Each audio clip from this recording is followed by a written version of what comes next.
Today we're going to be going over the basics and fundamentals in Forefront. Too many times I've been playing this game and I'm seeing a lot of people not knowing what to do in basic game modes. Everything from reloading, wrong controls, also to not being able to play the objective. So this video is going to remedy all of that.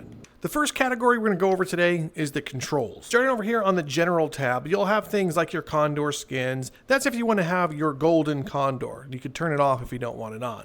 But the thing I recommend the most is using virtual stock. So let's first experiment with virtual stock being off. So depending on your muscle memory or not, you may or may not want to play with virtual stock. I always recommend it to basically everyone in these shooters, but with it off, both your hands can do things independently.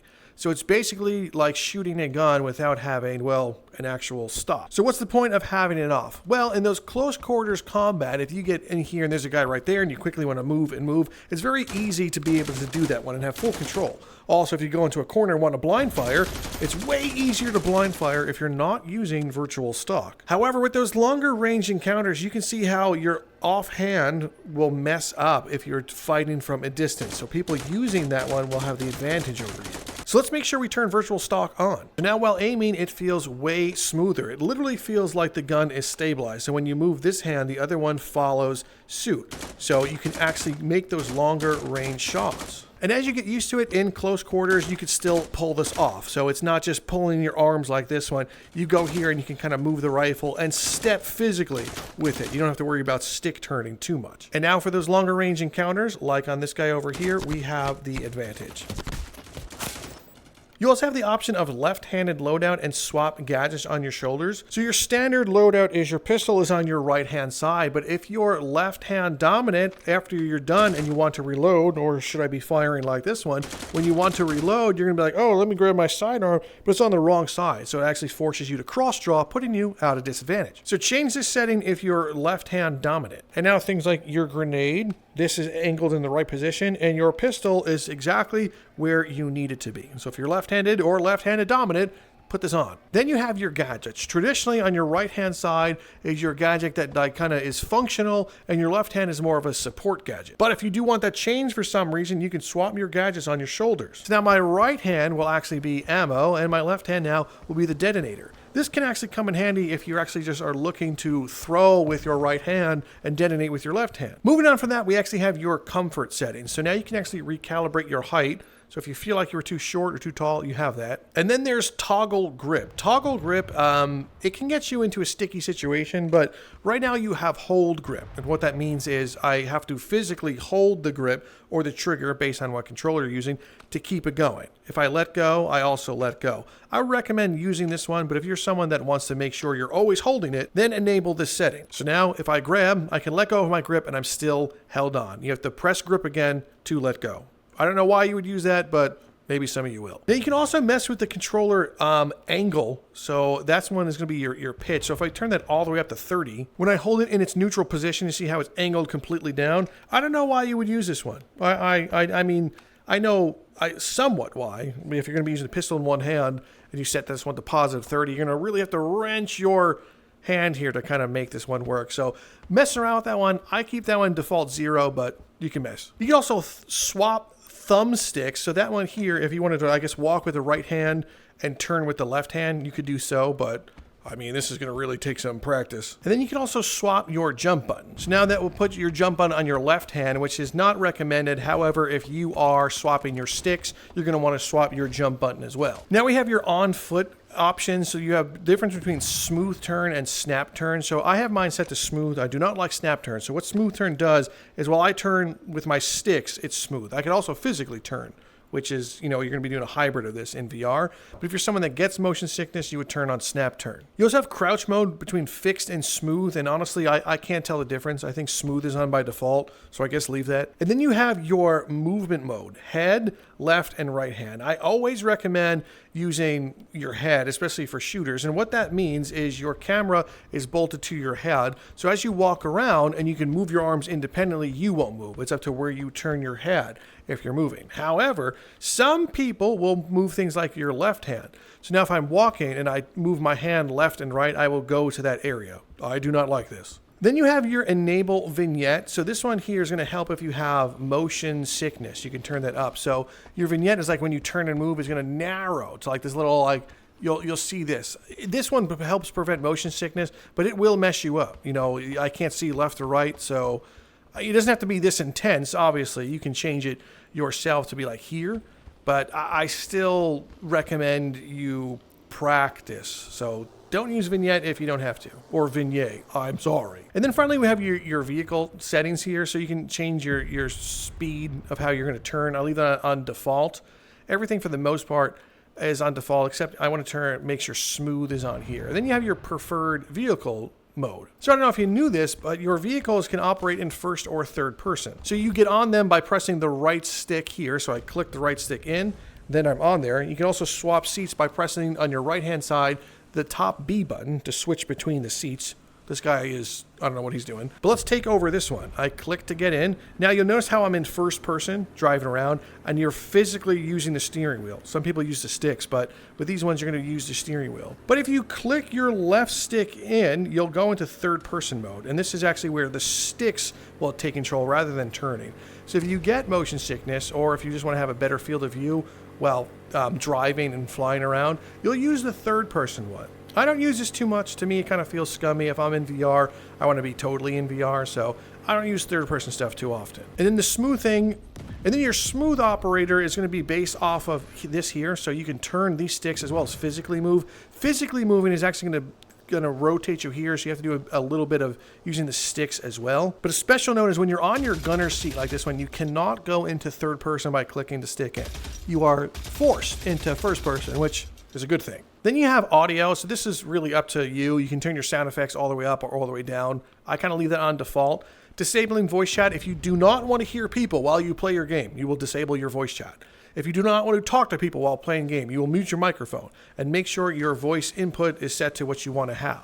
And then from there, you can also reconnect the voice chat if it has this big X.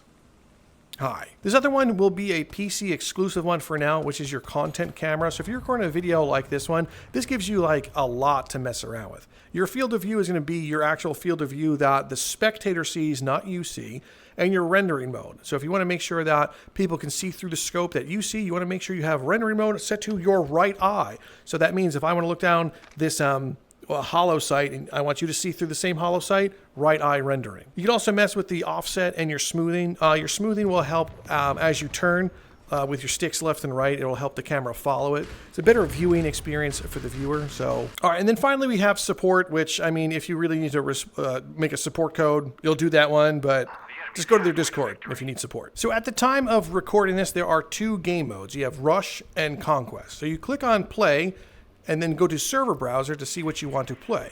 You'll see your mode, Rush or Conquest. I'm going to select this one, Rush, right here on Siberia, even though the ping's going to be insane. I just want to show you guys a couple of things of how you would play this one. So let's go join server. So we are here on Rush. There's usually 16 versus 16 players on each side.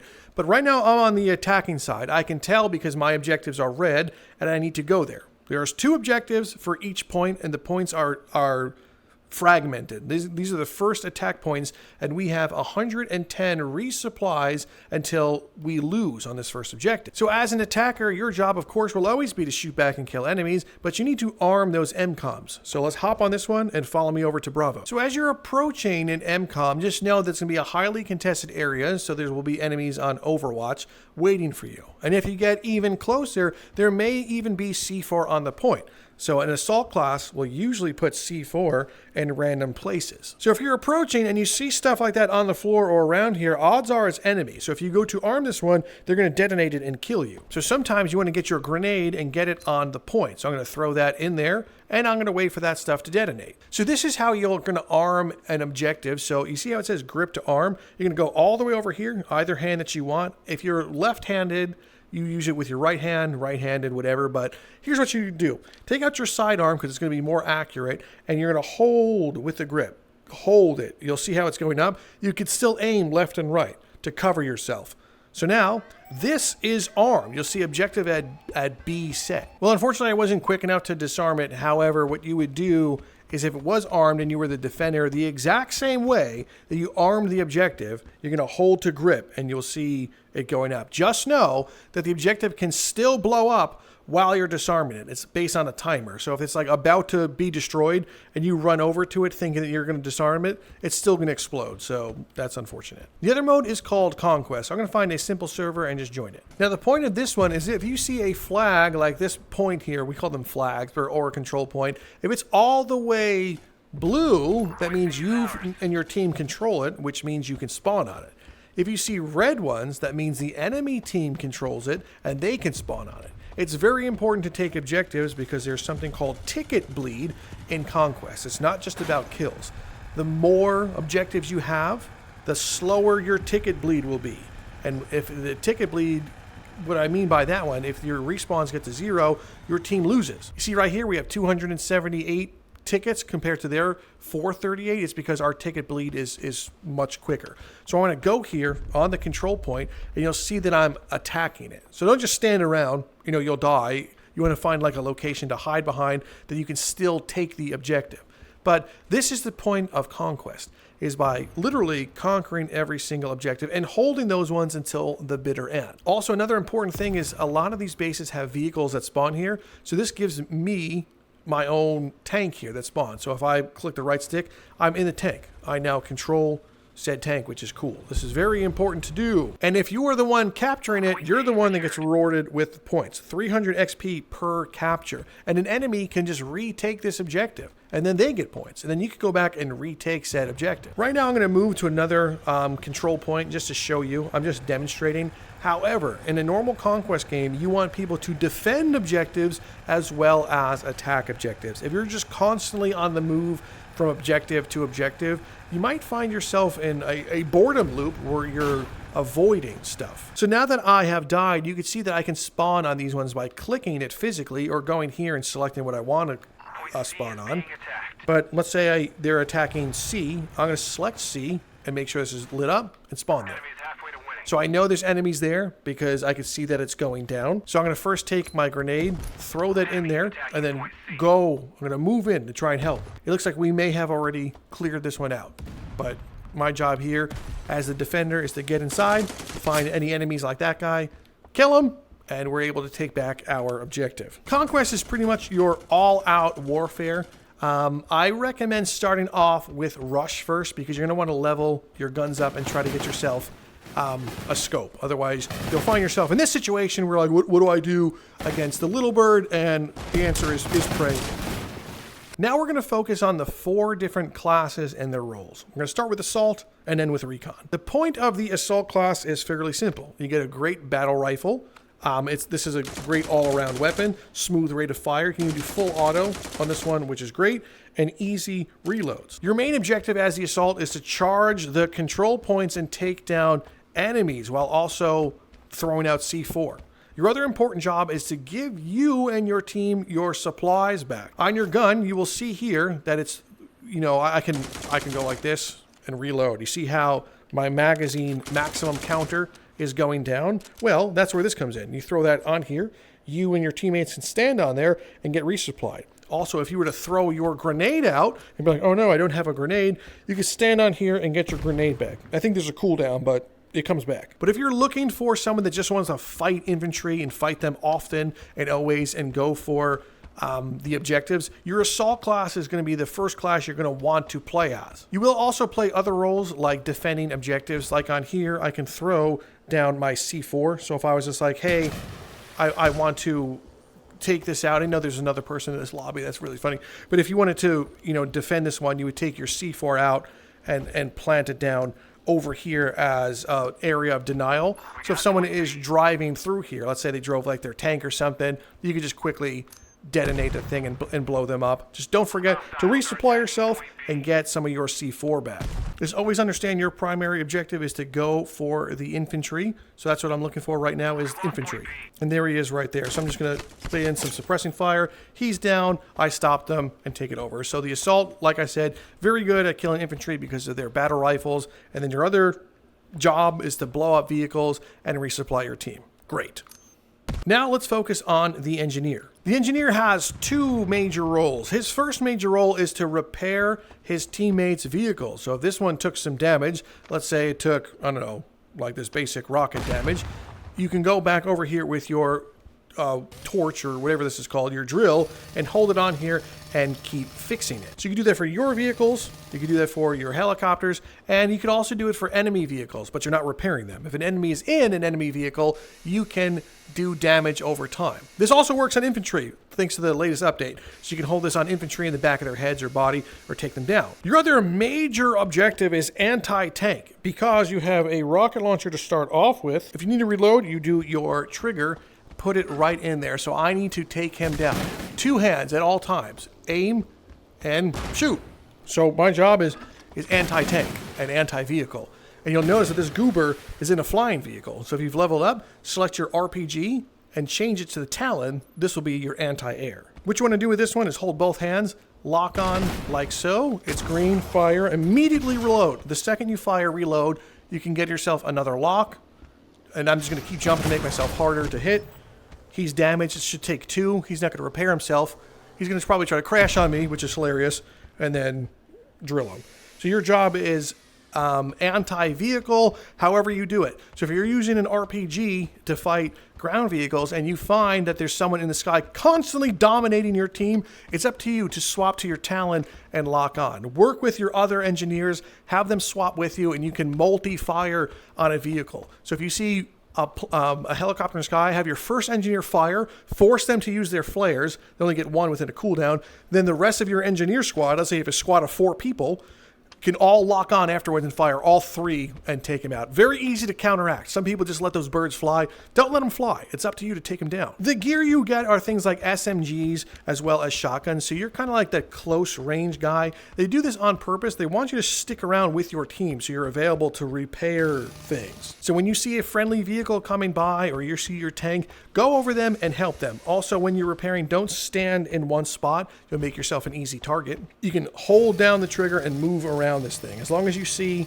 that little health bar or sparks, you'll know you're doing your job. And don't forget, when you're actually driving, you can repair at the exact same time, which is pretty cool.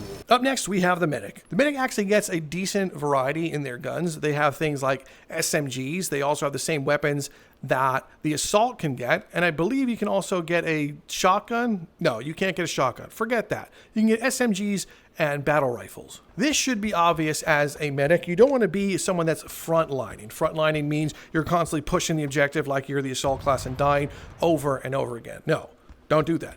Your primary thing is to give medical supplies. You can do that in a couple of different ways. Before someone is taking damage, you can put it where you're going to be fighting. So let's say I know I'm going to be corner peeking over here. So I will throw down health first, then get ready to fight. So if I get shot, I move back into cover, I'm already healing. Prior to someone like, hey, I need a medic, and then you throw it, they could die beforehand. So make sure you do that early and often. You can also heal yourself. So if you've taken damage, throw it to where you want to go. Do not just be like, oh, I took damage and throw it here, because if you run off the bag, you're not going to heal yourself. So if you're like, oh, I need to take cover over there, toss it and keep running, then you'll start healing. The other thing the medic has is your revive paddles. This one is actually really cool. This can technically work as a weapon if you fully charge it up, but here's how it works. Grab them with both hands and then separate the paddles.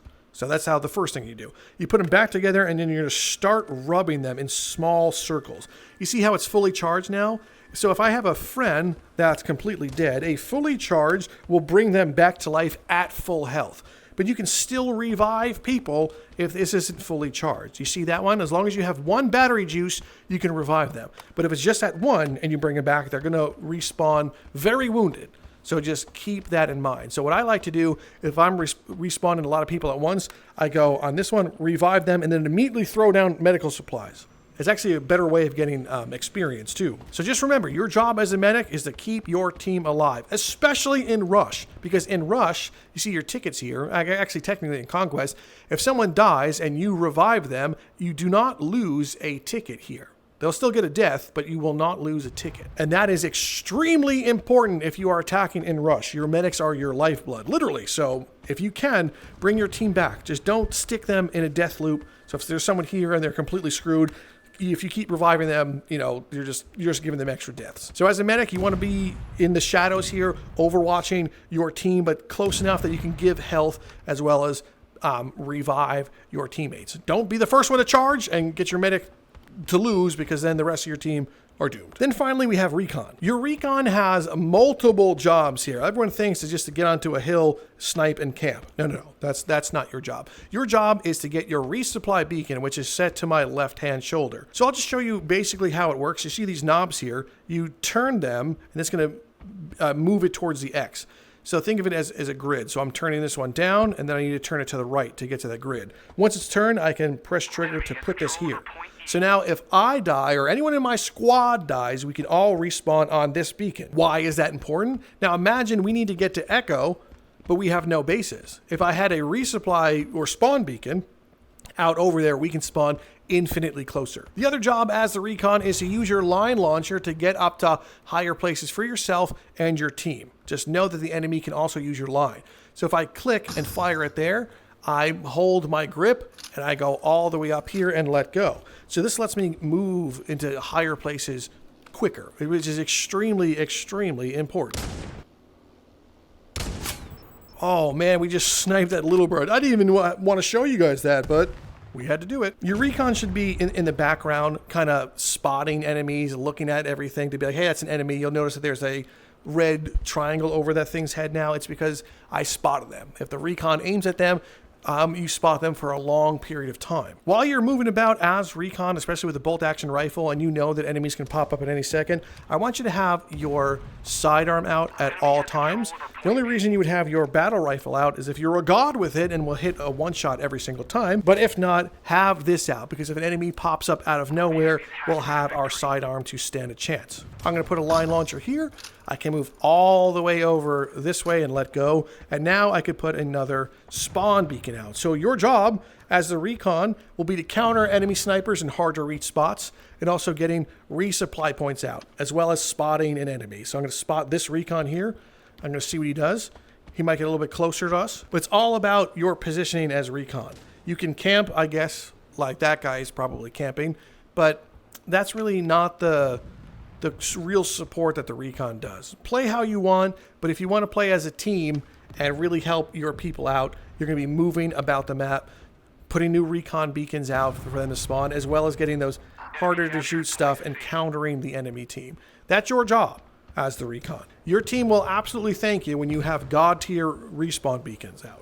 Trust me. Another thing I really want to cover, just with every class that has a grenade, a lot of people are just grabbing their grenade and throwing it after they pull the trigger. That's actually the wrong thing to do. I mean, do what you want. Your immersion is your immersion. But when you grab it with this hand, pull the trigger, and then your opposite hand will now give you this line.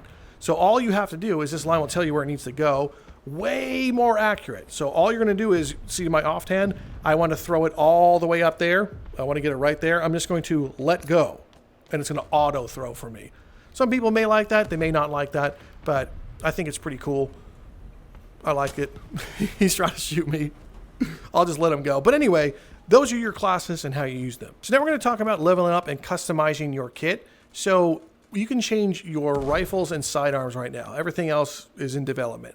So here I can select this one and then hit the little gear icon. So you have to make sure you have your weapon selected for the gear icon to show up. Let's first start with the striker.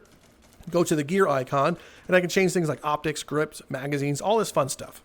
So with these optics here, you're going to start with iron sights, and it's going to tell you how to unlock different things. I'm going to go back one and select this guy here because I don't have much unlocked for it. So if I go to my optics, I can say, hey, how do I get a new optic? This says I can get 4 out of 10 kills. So I need 6 more kills to unlock this sight. So let's spawn on here and try to get that now. So no matter how many points you get right now, it's not going to help you. You need to specifically get kills. So what I recommend to do for that one is to play this rush game mode that we're playing right now and get enemy kills this way. There we go. That's 1. That's 2. We're on a roll. And the same thing goes with your sidearms. Go into the gear icon and you can change things up. Just know it's going to tell you how to get things. So I need more kills with that one. I need to allow 23 more kills. it tells you how to get everything. So you want to make sure you're visiting this from time to time just to see what you need to unlock, because there's a lot of guns out there. As you level up, you get more stuff, but just because you leveled up, it doesn't mean your gun's leveled up. You have to level them up individually. So if I were to select this Mac 10, go here, if I want an optic on it, I need to get at least 10 kills with that one. I need to get 200 kills just to get the extended mag. So this is how you customize your stuff. Now, leveling up is, well, I guess an all-arounder, easier thing to do. You can level up in many, many different ways. Playing the objective is the best way to level up, and that is by arming and disarming things like MCOMs, attack and control points, but you will get points for almost everything you do within your role, minus playing as a recon. Unfortunately, they're still working on that. But what I mean by that is, let's say I took damage with one of my vehicles and I repair it as an engineer, I will get points for that. If I'm playing as an assault class and I throw ammo out for people, if they collect my ammo, I get points for that. Same thing as a medic. If I heal people, points. If I revive people, I get points. So same thing goes for here. You know, I have this, so I can't really do anything. But if I was to fight him, I'm just going to wave him down. Hopefully he won't kill me. You can get points right by killing and doing damage. If I was to hold this on here, and I'm just like, okay, can I have some points? Give me some points. I guess what I'm trying to tell you is you will pretty much get XP for everything you do, minus spawning on your teammates at the current moment. So just play the game as intended. Get kills, that's the simplest way. But if you can't get kills yet and you're like, damn, I really just want to level up, just play as assault, play as medic, and throw out your ammo stuff. Alternatively, you can select a vehicle like this guy and just get kills this way by shooting a rocket. See, I just got 100 XP for that. So now we'll go over here and disarm this one. I at least get to show you this again. So we'll disarm this one. It should give us around 300 points. 200. Okay, well, we got 200 points. So just keep playing the game. You will get you'll get your stuff, which is pretty cool. The last thing we're going to talk about is aiming. There's other things to go over, but as a beginner, there's other things to cover. So aiming, you know, it's different for every person, but I guess it shouldn't be. Here's how we're going to aim. We're going to first start off with iron sights, because no one starts off with a scope. So with iron sights here, you can ADS, which is aiming down sights, by lining up this with this one here. So both of them have to be in the center. You'll see your green circle here. You'll see your green dot. That's how you know it's lined up. So if someone's far away, you want that like that one. However, since this is VR and many of you won't aim like that one, you can hip fire. So that's just kind of running in and then just kind of shooting and using your barrel to aim like so. So I'm just using the tracer rounds to be like, where is this bullet going? So now that I'm at 0 bullets, I'm going to put a new magazine in there and I'm going to pull back on the, well, I guess not the firing pin, the back thing. I'm going to pull back on the back thing. So another thing you could do is when you're firing, don't use every one of your bullets. If you get down to at least one, eject it and immediately slap one in there, and you can fire again without having to prime it. So as long as you have one in your chamber, you can keep doing that. So only go down to 0 if you absolutely have to win that firefight. So let's see if we can get at least one kill with iron sights here, so kind of show you guys, you know, how I would do it. I'm just going to move in on this lower ground here, try to see what I can see. Boom, up close. And then anyone further than that one, we're going to just pepper in some shots. I'm going to throw a grenade in there and reload at the same time. And we're just going to shoot to where the barrel is right now as we have our iron sights. So iron sights, it's a little harder to use that way, but we're aiming like this with iron sights. They're throwing grenades at me. I'm going to jump. I'm going to shoot, but you can get it done. Using iron sights, it's more about just like running and gunning. But let's go ahead and put on your very first one, which is a red dot. So the moment you get yourself at least the red dot, it's going to feel like an entire game changer. You can be like, now I can see, which is extremely important. So the whole point of the red dot is have the red dot lined up on them. So bring it up to your eye. This is more for people that will aim down sights rather than hip fire. Now, depending on the gun you're using, you don't want to go full auto, especially at a distance. Going full auto at a distance means your accuracy is going to be bad. So if I'm like, there's a guy over there, that's not how you want to fire. Here's how you want to fire. You want to make sure the enemy is in your line of sights within this dot, and you're going to pepper in, you know, a few like what I call burst fire rounds or single fire like this, which I'm like click, click, click, click, click, click, click, click, click, click, click, click. I'm saying click while I'm clicking the thing so you guys can understand what I'm doing. But especially at range like this one, you can just fire, you know, very accurate shots and take down these goobers. So your red dot sight really helps you. So even someone very far, click, click, click, click, click, click, click, you know. So you could definitely do the Lord's work. Just be careful when challenging a sniper that can aim. But yeah, I think this should really help you guys out. The only time you're going to need to really kind of full auto is if you're like desperately surrounded, and then you would just be like, boom, full auto, go, go, get him. Like him, he's not hitting nothing. I mean, he's suppressing them, but he's not hitting anything. And there we have it, my friends. That is your beginner guide to Forefront. Almost everything that we covered today is pretty much beginner material to some intermediate stuff. I do plan on making more content like this to help you out as the game progresses, so let me know what you want to see. What are you struggling with? Also, don't forget to check out the Forefront playlist here on the channel. There's a lot of stuff to cover. Everything from gameplay advice to how to get better, as well as cool moments, so don't miss that. Make sure to subscribe to the channel. It's free to do so. Hit the subscribe button, leave a comment and a like, but other than that, I'm Drifter, your fellow Forefrontian, and I will see you, well, on the forefront.